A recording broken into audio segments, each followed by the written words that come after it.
Hello friends, नमस्कार, जय जगन्नाथ। आपण मैंने केमती अच्छा मुझे आशा करुँच आपण मैंने बहुत भल थे भी बहुत भल अच्छी।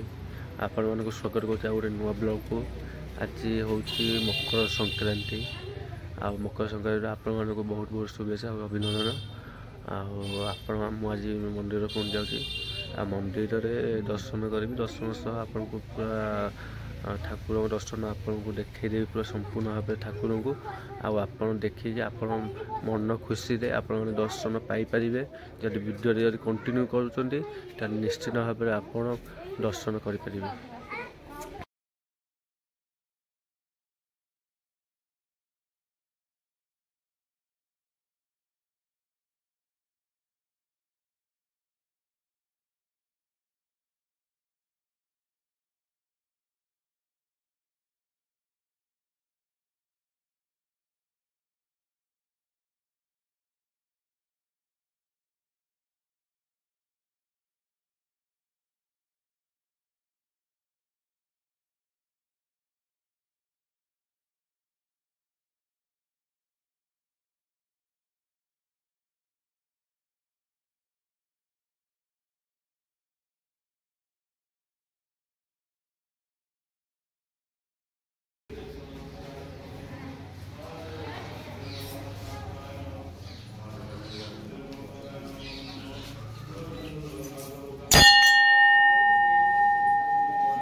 ओम नमः शिवाय कुंभेश्वर महादेवाय नमो ध्याय नित्यं महेश्वर गुरु निगम अरुचंद्रवद संरत्न कल्पजोड़ंगम परशुनृपवराभिद्योषिता प्रसन्नं पद्मासनं समन्तात्तमं गण व्याघ्र प्रतिवासनं पद्मासनं समन्तात्तमं गण व्याघ्र प्रतिवासनं विश्वद्यपि सविजं निखिल भयहरं पंचवक्रतिनेत्रं।